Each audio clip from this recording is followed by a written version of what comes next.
Billions of dollars are flowing into fixed income, according to this big-time Australian bond trader. How he's making the most of mispricings in the market. I think everyone was balls to the wall equity-related risk.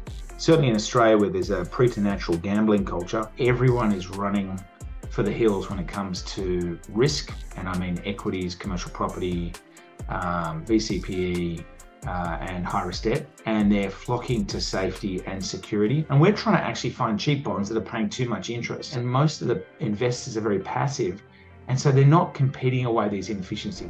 It's Monday, the 27th of November, and you're watching Markets with Madison.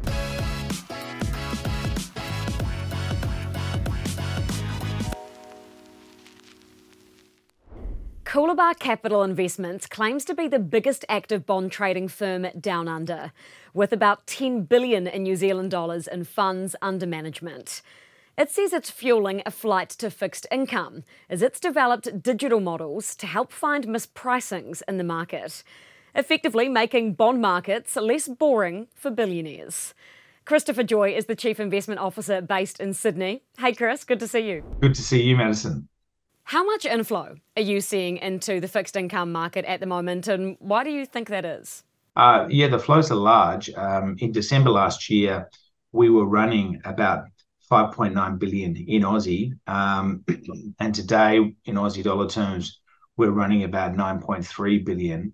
So there have been very significant asset allocation shifts out of equities, out of commercial property, out of private debt, risky junk bonds or high yield debt, and out of venture capital and private equity. And I think it's a function of a few things, Madison. I think firstly, people have brain damage from the volatility of the equity market and the hopium that seems to never get fulfilled. Maybe we can talk about that later, because I think there's been a lot of artificial growth boosted by big savings buffers that are now disappearing before our eyes in the US, Europe, and Australia, and New Zealand. And the second point is yield. The RBNZ's at 5.5%. You can get cash paying 6%. In our funds in New Zealand, we're yielding between 7.5% and 10.5%, depending on the product. And then finally, performance.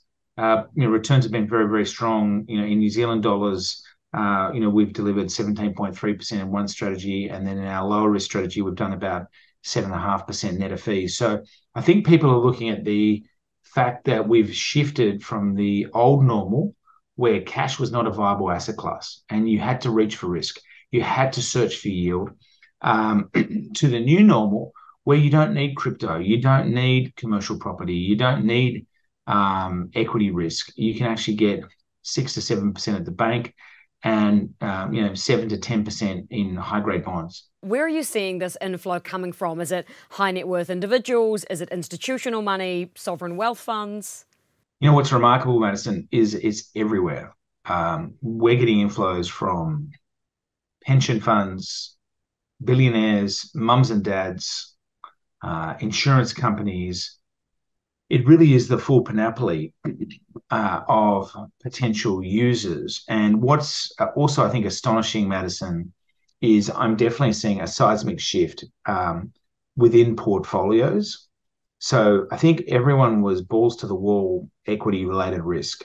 Certainly in Australia, where there's a preternatural gambling culture, my experience with our New Zealand cousins has been that New Zealanders are more sophisticated and definitely much more conservative investors. New Zealanders tend to be focused on more liquid asset classes. They haven't chased, junk debt and private credit. New Zealanders tend to be more scarred from the experience of the 87 crash, the 91 recession, and the GFC. And I think New Zealanders are particularly leery about non-bank lenders, that can be a little bit dodgy, that are unregulated, etc. But what is fascinating is, I speak to investors all day, every day, and everyone is running for the hills when it comes to risk. And I mean equities, commercial property, VCPE, and high-risk debt. And they're flocking to safety and security. And the fascinating thing is they've all got the wrong portfolios, Madison, because we had this long period where there was no alternative. Tina, and now there is. And so certainly in Australia, everyone was loaded to the gills with equities and illiquidity. The Future Fund, our biggest sovereign wealth fund, a $300 billion fund, was almost 100% illiquids, had no cash or high-grade bond exposures to speak of. Most Aussie super funds are the same. Again, I think it's a bit different in New Zealand because there's a culture of direct fixed income participation, direct bond ownership. And I think New Zealanders are frankly a little bit smarter and more sophisticated and more risk averse. If that's the demand, the market, though, that you can play within in fixed income is only so big. So how much on average are you trading, or are your traders at your firm trading every day? Well, yeah, we're pretty active. So I actually just ran the numbers. In the year to date, we've traded just shy of $80 billion. So we're trading $350 million a day of bonds on average. Where we're very different is that we are not just a buy and hold fixed income investor, which is what the rest of the world mainly does. So they'll buy a bond, hold it to maturity, and then all you can earn if you hold it to maturity is the yield or the interest rate paid on the bond. What we do at Coolabah is quite distinct. I have 40 executives, including 12 traders and 13 analysts. They're all quants. We have 80 bond pricing models that we've built in-house. And we're trying to actually find cheap bonds that are paying too much interest. So to give you an example, Westpac issued bonds a couple of weeks ago in US dollars and in Aussie dollars, and we bid for about $600 million of the two bonds, and they were paying interest rates of 7 to 8%, very attractive.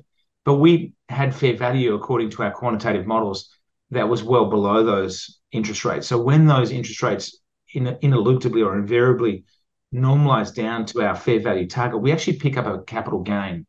And those capital gains or that price appreciation on the bond are incredibly lucrative. And that's why, frankly, we've been able to pump out 17 to 18% net of fees over the last 12 months. Part of that is yield.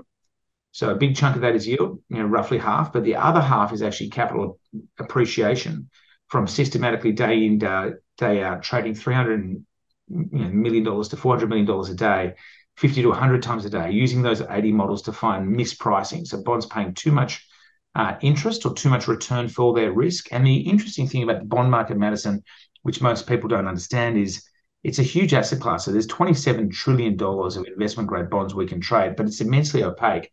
So, I'm trading roughly 80 billion a year, and none of those prices are disclosed anywhere. Whereas if we were trading those $80 billion on the New Zealand Stock Exchange, everyone in the world would see the prices at the same time. So the bond market's big. It's, the market we trade is very safe, very liquid, but it's very, very dark. And most of the investors are very passive. And so they're not competing away these inefficiencies. They're not looking for cheap and expensive bonds, which we are doing. We were, for example, shorting Credit Suisse bonds last year. We had a blanket ban on any long exposure to Credit Suisse in May 2021 because we thought there was a risk it would blow up. And lo and behold, it did blow up in March 23. Our peers, on the other hand, were buying Credit Suisse hybrids that ostensibly were paying attractive returns, 10% yields. But that hybrid is now worth nothing because the hybrids were zeroed when Credit Suisse blew up. If the bond market is so inefficient and dark, as you say, then why are there not more firms, or perhaps there are more firms, more competitors to you, that are trying to find mispricings like this in the market on a daily? It's a really good question. I feel silly sort of responding with the offering I'll provide, but we really have no competitors globally. I was with the biggest hedge fund researcher in the world in London a few months ago. Cambridge Associates said to us they'd never seen a manager like Coolabah before, and we were forcing them to redefine the way they think about credit alpha. And every insto investor I've ever spoken to has more or less said the same thing. I think it's hard work. It's very, very easy to set up a bond fund with a couple of guys, allocate money across 1,000 bonds, close your eyes, and if you want more return, just take some more risk. It's much, much harder building 80 quantitative models, trading 50 to 100 times a day, $300 to $400 million a day, and running a more concentrated portfolio. So we'll typically have 100 to 200 bonds in our portfolio, and we'll actually turn that over as much as 20 times a year. So what we do is intellectually very taxing.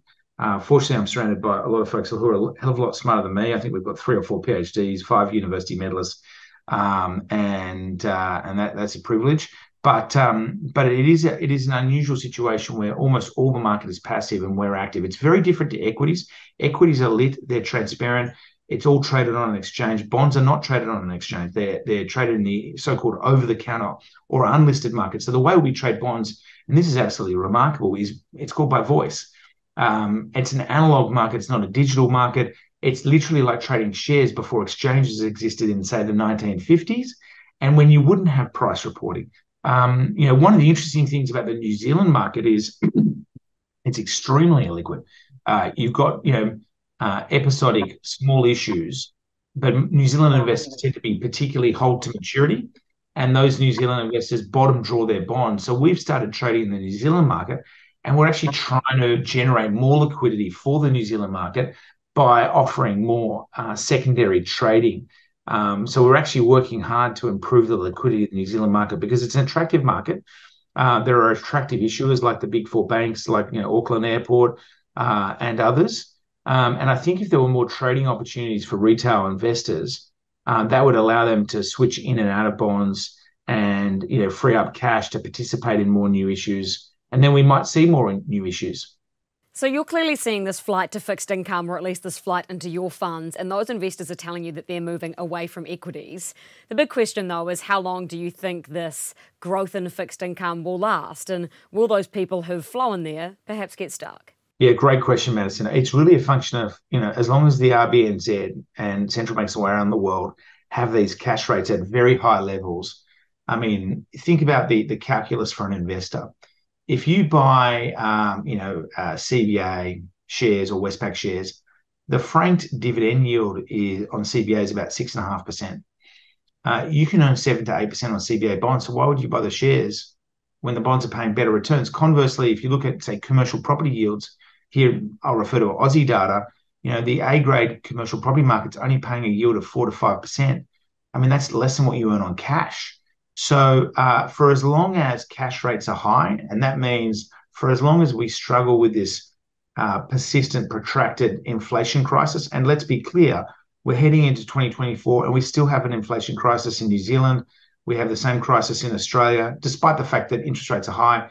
Interest rates are likely to remain high for many years. I mean, the RBNZ is not saying it will get back to target until 2025, and that looks like a pretty brave forecast at this juncture because inflation's been very sticky in New Zealand. Having said that, we are seeing the New Zealand unemployment rate creep up from 3.2% to 3.9%. The RBNZ saying that's going to go to 5.25%, so we should have a recession in New Zealand. But the RBA is saying it won't get inflation under control until 2026. So I think this is a secular shift away from equities, property, and those search for yield beneficiaries, the cryptos, the VCs, the PEs, anything that was a surrogate for cash when cash pays you nothing is going to be a casualty in the new normal, characterized by structurally higher rates. So I think it'll be persistent, this process. And I think New Zealanders are at the vanguard of it insofar as they actually already have some of the higher fixed income weights in their portfolio globally. And I think New Zealand investors are definitely somewhat savvier than their other Antipodean counterparts, although I'd like to say this is Chatham House rules and off the record. Of course, I realize I'm speaking to the New Zealand Herald. We can kind of keep this to the New Zealand digital audience. That would be wonderful. Maybe we could put up an Aussie paywall because I think my Aussie investors would freak out. Amazing. Hey, thank you so much for your time, Chris. Amazing to chat as always. Thank you, Madison. Now, I'll let you in on another little secret. Coolabah Capital Investments has actually just decided to fund the Crusaders. As a Blues supporter, I'm a little bit annoyed, but that's fine. I'll forgive Chris for that one. I'm sure we'll see more of him when he's over in New Zealand too. Now, I want to know if you're part of this flight to fixed income. Have you swapped equities for bonds? Let me know. Now go put your money to work.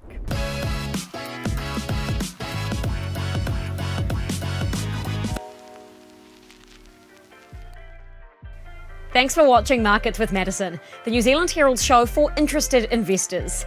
If you want to stay up to date with financial markets, click the subscribe button below and you can watch our other episodes here. Stay up to date with all the business news and numbers as they land on nzherald.co.nz.